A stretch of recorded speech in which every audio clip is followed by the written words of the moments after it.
যে আমাৰ চৰ অঞ্চল আৰু কিছুমান ভিতৰুৱা গাঁও অঞ্চলত শিক্ষকসকল যাব নিবিচাৰে, শিক্ষকসকলে তাত সেৱা আগবঢ়াব নিবিচাৰে, বিভিন্ন অজুহাতত তেওঁলোক ট্ৰেন্সফাৰ লয়, ট্ৰেন্সফাৰ লোৱাৰ তেওঁলোক এখন আইন আছে, গতিকে তেওঁলোকৰ অধিকাৰ আছে।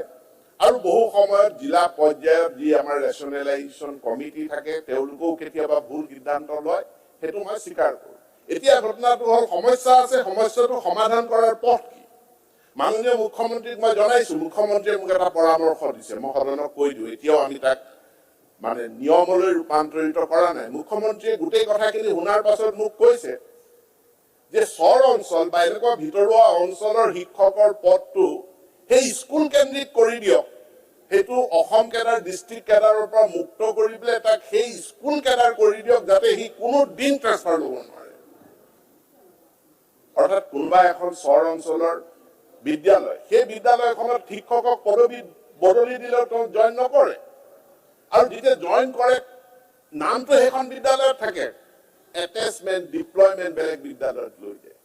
এতেকে মই মুখ্যমন্ত্ৰীৰ প্ৰস্তাৱটো ডিপাৰ্টমেণ্টে আমি খুব চিৰিয়াছলি বিবেচনা কৰিছো যে আমি দুৰ্গম অঞ্চলৰ বিদ্যালয়সমূহৰ শিক্ষক শিক্ষয়িত্ৰীৰ পদসমূহ সেই বিদ্যালয় কেন্দ্ৰিক কৰি দিম, যাতে সেই বিদ্যালয়ৰ পৰা তেওঁলোকে কেতিয়াও ট্ৰেন্সফাৰ ল'ব নোৱাৰে।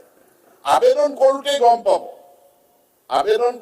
গম পাব যে মোৰ হাত শিঙিমাৰীৰ চৰত মোৰ বিদ্যালয়খন আছে, মই চাকৰিটো পালে মই তাতে জইন কৰিব লাগিব, আৰু গোটেই 60 বছৰ বয়সলৈকে থাকিব লাগিব, আৰু যেতিয়া মই গুচি আহিব লাগে তেতিয়াহ'লে মই তাত পদত্যাগ কৰি গুচি আহিব লাগিব। মই ইতিমধ্যে শিক্ষা বিভাগক, এইটো আমাৰ বিভাগে কাম কৰি আছে, আমি এতিয়া দুৰ্গম অঞ্চল চিনাক্ত নকৰোঁ, কাৰণ তাতো খেলি মেলি হ'ব। আমি দুৰ্গম অঞ্চলৰ বিদ্যালয় নিৰ্দিষ্টভাৱে চিনাক্ত কৰিছো, আৰু সেই বিদ্যালয়ত বিদ্যালয় ভিত্তিক শিক্ষকৰ পদবী সৃষ্টি কৰি তাৰ বিজ্ঞাপন অহাবাৰ আমি কৰি বিদ্যালয় ভিত্তিক নিযুক্তি আমি যাতে কৰিব পাৰোঁ তাৰ কাৰণে ব্যৱস্থা গ্ৰহণ কৰাৰ এটা প্ৰক্ৰিয়া চলি আছে। আপোনালোকৰ কিবা যদি পৰামৰ্শ আছে সেই পৰামৰ্শখিনি মোক দিব।